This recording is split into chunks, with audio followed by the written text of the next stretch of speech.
நல்லதெல்லாம் என்னை நாடி பெறுகிற நல்லருள் செய்வாய். நல்லதெல்லாம் என்னை நாடி பெறுகிற நல்லருள் செய்வாய். சீயரவுடன் திரு கருகிற திரு அருள் புரிவாய். நல்லதெல்லாம் என்னை நாடி பெறுகிற நல்லருள் செய்வாய். சீயரவுடன் திரு கருகிற திரு அருள் புரிவாய். உன்னையின்றி வேறில்லை மகாலியே, உன்னையின்றி வேறில்லை மகாலியே. உலகாலோ நாயகியே இடங்காலியே, உலகாலோ நாயகியே இளங்காலியே. இளங்காலி இளங்காலி இளங்காலி இளங்காலி அழகான திளைவான இளங்காலி. உன்னை அனுதினமும் பாட வந்த இளங்காலி, உன்னை அனுதினமும் பாட வந்த இளங்காலி. இளங்காலி இளங்காலி இளங்காலி இளங்காலி. जय आदिपर शक्ति की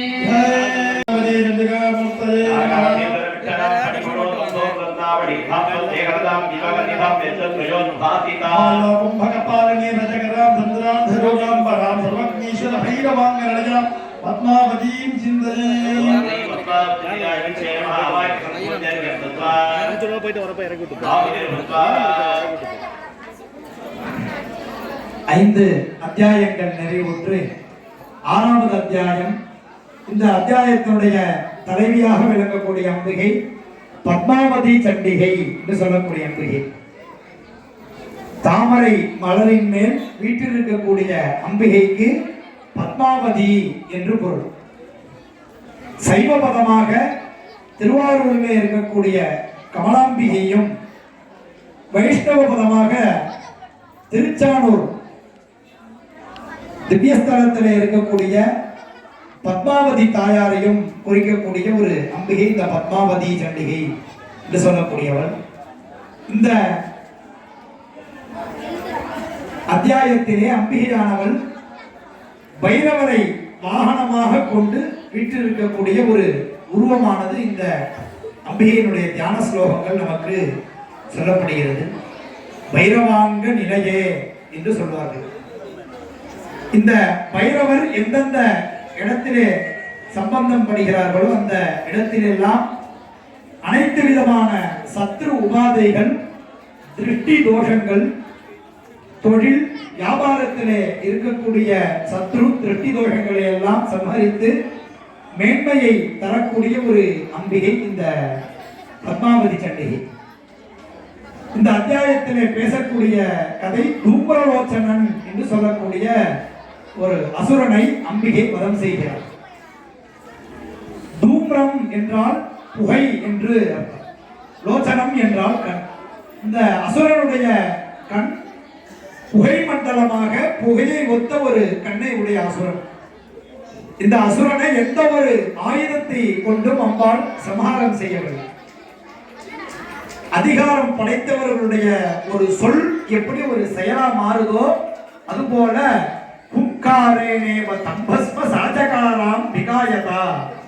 ஹும் என்று ஒரு சொல்லை அம்பாள் சொன்னவுடன் அந்த அசுரன் அப்படியே பஸ்மமா போயிடுறான், அப்படியே சாம்பலாயிடுறான். அப்பேற்பட்டதான சமஹாரத்தை கூறக்கூடிய ஒரு கதையை கூறக்கூடிய ஒரு அத்தியாயம் இந்த பத்மாவதி சண்டிகை 6வது அத்தியாயம். அத்தியாயத்தினுடைய நிறைவிலே அம்பிகைக்கு நார்த்தம்பழத்திலான பூர்ணாவதிகள் நடைபெறும். மங்களகரமான வாழ்வு வசதி, நித்திய சுப கல்யாண காரியங்கள், நற்குண மனைவி, மக்கள் அமைவர், துன்ப கேடுகள், அவமரியாதைகள், பழிபாவங்கள், வதந்திகள் அனைத்தும் விலகிடவும், சத்துருக்கள் நம்மளிடம் கிட்டே வர அஞ்சக்கூடிய ஒரு தன்மையும் ஏற்படுத்தக்கூடிய அம்பிகை இந்த பத்மாவதி சண்டிகை. அம்பிகைக்குரியதான யாகங்கள் தோங்குகிறது. தரிசித்து அருள் பெற்று பத்மாவதி சண்டிகையுடைய அருளை பெறுகிறார். ஓம் நமஸ்சண்டிகாயே. ஓம் விடத்வாஜ ஸ்வாஹா.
निर्कल्मषनिखिलदोषनिषूदिनी तनुजराक्षतरिपुकुलनिकरविनाशिनी देवदानवनुतकल्याणगुणसारिणी स्वात्मसम्भूतसकलभुवनबलान विनोदिनीं दीप्यमानवन्निसोमार्करश्मिमालिनीं श्रीपद्मावती चण्डिका प्रियता धूम्रलोचनवधे दिवाकरनिभे पद्मावत्यम्बिके भैरवाङ्गनिलये सकलकार्य जयप्रदे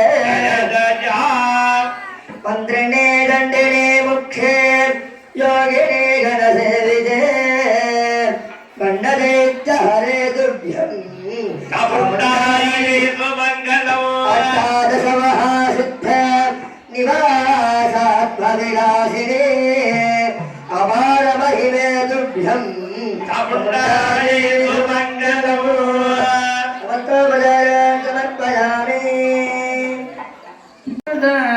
அனைத்தையும் ஆளுபவள்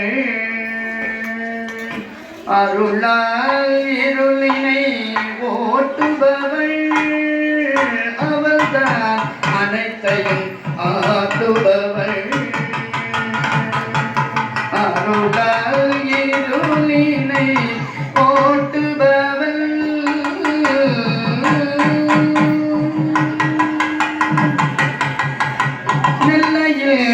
காந்திமதி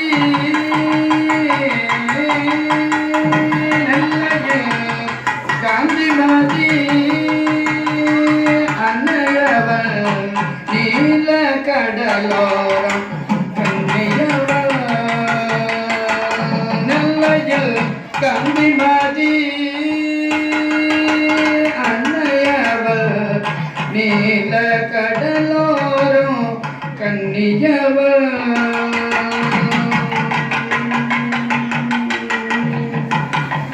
ஞானபால் தருவாள் காணியிலே ஞானபால் தருவாள் காணியிலே சீர் காணியிலே அவள்தான் அனைத்தையும் ஆளுபவள்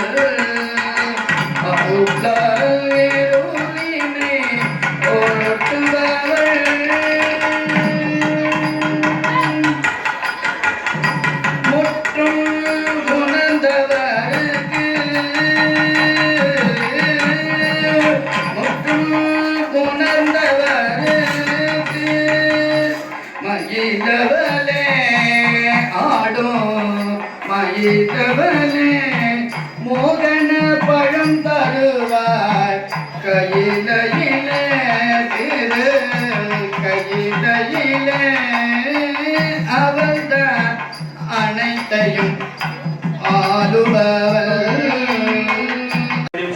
श्यामलांगी नस्तती गात्री सरोजे सजगदरा भन्नकी मादयन्ती हाराबद्धमाला नियमितमलसश्चोलिका रक्तवस्त्रात् मादङ्गीं शङ्खपात्रा मधुरमदपदां चित्रकोत्पादिपाला श्री राधमादङ्गी निन्दिगादि विच्छेद ஏழாவது அத்தியாயம். இந்த அத்தியாயத்தினுடைய தலைவியாக விளங்கக்கூடியவள் ராஜமாதங்கி என்று சொல்லக்கூடிய அம்பிகை. மதங்க முனிவரினால் வழிபட்ட காரணத்தினால் இந்த அம்பிகைக்கு மாதங்கி என்று பெயரானது உண்டாயிற்று. ராஜமாதங்கி என்று சொன்னால் மதுரையிலே உள்ள மீனாட்சி அம்பிகையை குறிக்கக்கூடிய ஒரு சொல். இந்த ராஜமாதங்கி ராஜசியாமலா என்று சொல்வார்கள். இந்த அம்பிகையினுடைய உருவமும் பச்சை நிறத்திலே உள்ள ஒரு உருவம் தான். சியாமம் என்றால் பச்சை நிறம். அந்த பச்சை நிறத்திலே உள்ள அம்பிகை கையிலே வல்லகி என்று சொல்லக்கூடிய ஒரு வீணையை வாசித்து தனது தோளிலே கிளியை சூக்கம் என்று சொல்லக்கூடிய கிளியையும் வைத்து அருள் பாலிக்கிறார் நமக்கு. இந்த அம்பிகையை நாம் எல்லாம் வழிபடும் மாத்திரத்திலேயே அரசாங்க சம்பந்தமாக இருக்கக்கூடிய அனைத்து காரியங்களிலும் வெற்றியை தரக்கூடியவர். அரசாங்க உயர் பதவி, அனைத்து விதமான காரியங்களிலும் வெற்றியை தரக்கூடியவர். மேலும் சர்வஜன வசங்கரி சர்வ ஸ்திரீ புருஷ வசங்கரி என்று சொல்லும் வகையிலே இந்த உலகமே நம்மை வசீகரிக்கக்கூடிய ஒரு ஆற்றலை தரக்கூடிய அம்பிகை இந்த ராஜமாதங்கி என்று சொல்லக்கூடிய இந்த சண்டிகை. இந்த அத்தியாயத்திலே பேசக்கூடிய கதை சண்டமுண்டவதம் என்று சொல்லக்கூடிய அசுரர்களை அம்பாள் சம்ஹாரம் செய்கிறார். சண்டன் என்று சொல்லக்கூடிய ஒரு அசுரனையும் முண்டன் என்று சொல்லக்கூடிய அசுரனையும் வதம் செய்கிறார். இந்த சண்டிகை என்ற ஒரு பெயர் வந்ததற்கு காரணம் இந்த சண்டன் என்ற அசுரனை சம்ஹரித்ததால் வந்ததாக கூறுவார்கள்.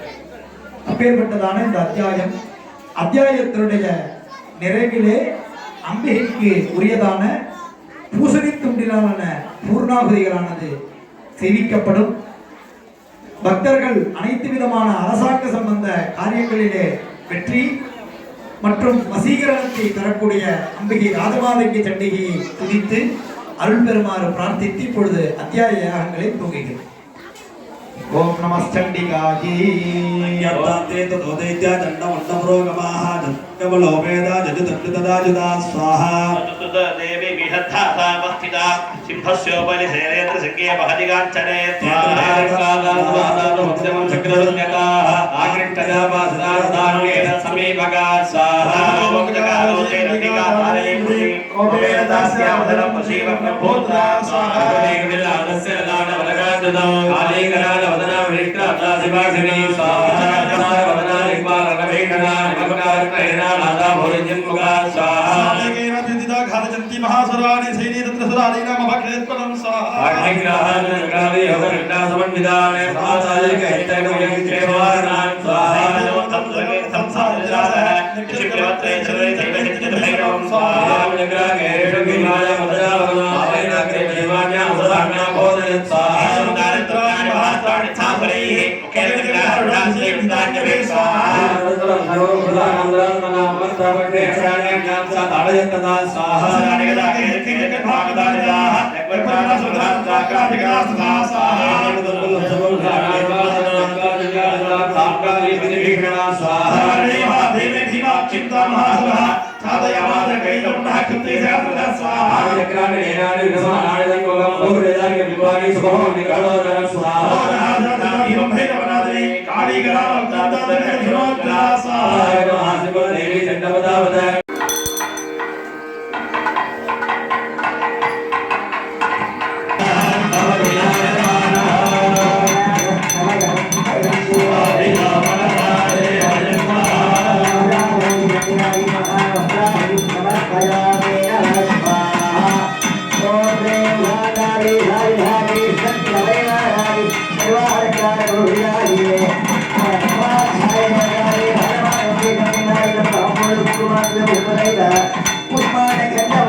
நடையழகி அவள் ஓங்கார குரலழகி உய்யாத நடையழகி ஓங்கார குரலழகி என்னோட தாயழகி ராஜ மாதங்கி பேரழகி ஆயாக வந்திடுவா தங்க ரதமேறி வந்து வந்திடுவார் தாயாக வந்திடுவார் ரதமேறி வந்திடுவார் ஒரு கண்ணால சுட்டிடுவார் ராஜ மதங்கி என்றிடுவார்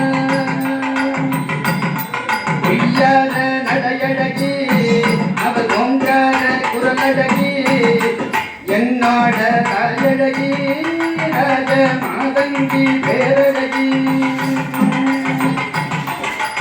உன் போல யாரும் இல்ல உன் பேரு கொண்டவர் ஒருவரும் இல்ல உன் போல யாரும் இல்ல உன் பேரும் கொண்டவரும் ஒருவரில்ல என்னோட பாட்டு சத்தம் காதில் வாங்காம போனதில்லை உய்யாத நடையழகி அவள் ஓங்கார குரலழகி என்னோட தாயழகி மாதங்கி பேரழகி ஓங்கார குரலழகி ஓங்கார குரல் கொடுப்பா தாய் வீரத்தில் சிறந்திருப்பா அவள் கோட்டைக்கு ராணியப்பா நான் பார்க்காமல் போவேனப்பா பார்க்காமல் போவேனப்பா குருவாகி வந்திடுவார் குலப்பெருமை தந்திடுவார் அருளெல்லாம் தந்திடுவார் மாதங்கி வேண்டிடுவார் உய்யாத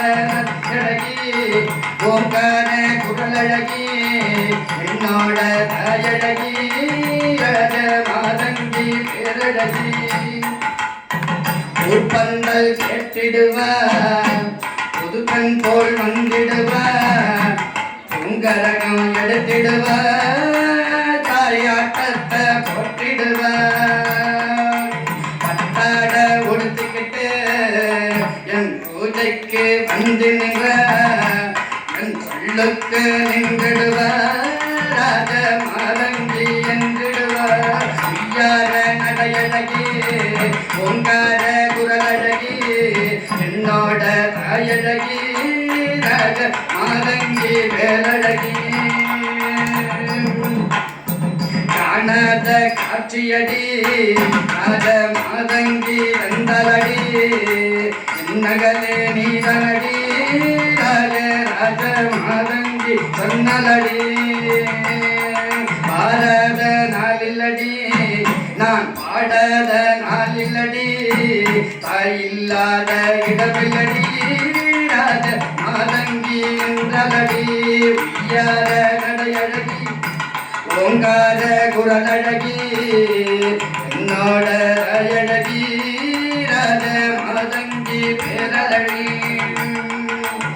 ஆதிசக்தி வடிவமடி ராஜ மாதங்கி அழடி ஓம் சக்தி காணலடி ராஜ மாதங்கி என்றலடி பச்சை நிற மேனியடி பார்த்தாலே வியக்குமடி கலசத்தில் நின்றலடி கோல விடிகாட்டி வந்தலடி உய்யார தயழகி ஓங்கார குரலழகி ராஜ மாதங்கி என்றலடி காணாக வந்தபடி தனியாக நின்றலடி மேல சத்தத்தை கேட்டலடி ராஜ மாதங்கி என்றலடி உய்யார நடையழகி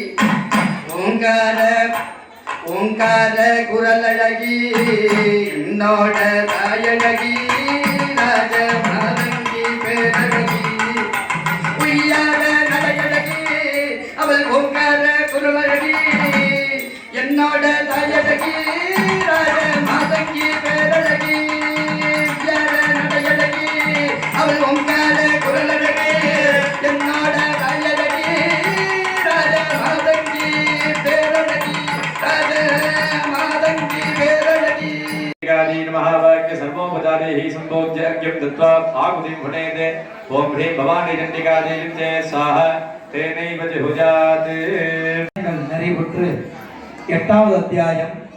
இந்த அத்தியாயத்தினுடைய தலைவியாக விளங்கக்கூடிய அம்பிகை பவானி சண்டிகை என்று சொல்லக்கூடிய அம்பிகை. இந்த அத்தியாயத்திலே பேசக்கூடிய கதை ரத்த பீஜன் என்று சொல்லக்கூடிய ஒரு அசுரனை அம்பாள் வதம் செய்வதாக இந்த அத்தியாயம் பேசுகிறது. இந்த அசுரனானவன் தவம் இருந்து வரம் பெற்ற ஒரு செயல் என்ன அப்படின்னா, யார் ஒருவர் இந்த அசுரனை சம்ஹாரம் செய்கிறார்களோ, சம்ஹரித்த பிறகு அவனுடைய ரத்தமானது இந்த பூமியில் பட்டால் அது போலவே பலம் பொருந்திய 1000 அசுரன் தோன்றணும் அப்படிங்கிறதா அவனோட வரம். அது போலவே அம்பிகை போரிட்டு பார்க்கிறாள். அசுரர்கள் அது போலவே நிறைய அசுரர்களாக ஆகி அம்பிகையை நோக்கி போர் புரிகிறார்கள். சப்த மாத்திருக்கா என்று சொல்லும் வகையிலே பிராமி, மாகேஸ்வரி, கௌமாரி, வைஷ்ணவி, வாராகி, இந்திராணி, சாமுண்டா என்றெல்லாம் சிவன் கோவிலிலே சிவாலயத்திலே இந்த சப்த மாத்திரைகள் இருப்பார்கள். அவர்களெல்லாம் சேர்ந்து போர் புரிந்து இந்த அசுரனை சம்ஹரித்ததாக இந்த அத்தியாயம் கூறுகிறது. இந்த அசுரனை சம்ஹரித்த பிறகு அவனுடைய உதிரத்தை அம்பிகையே அருந்தி அந்த உதிரத்தை பூமியிலே விடாமல் அந்த அசுரனை சம்ஹரித்ததாக இந்த அத்தியாயம் கூறப்படுகிறது.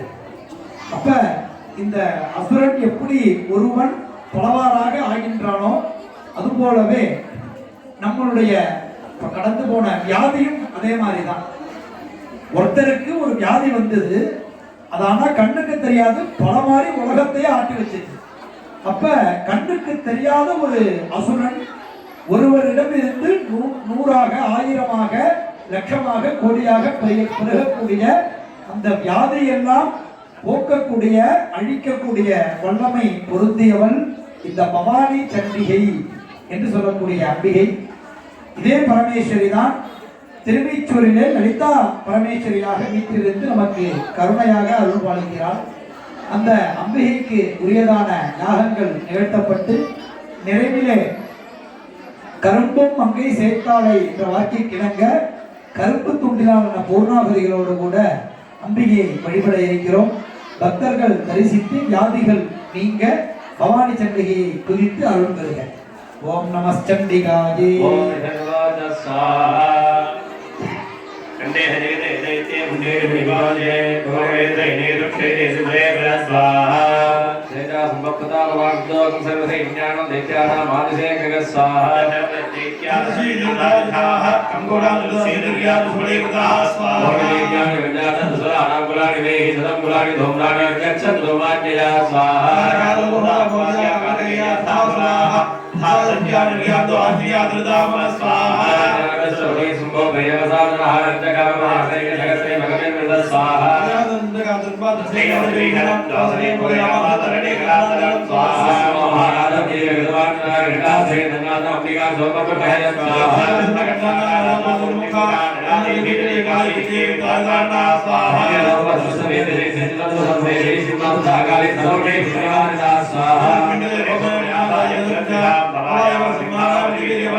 स्वाहा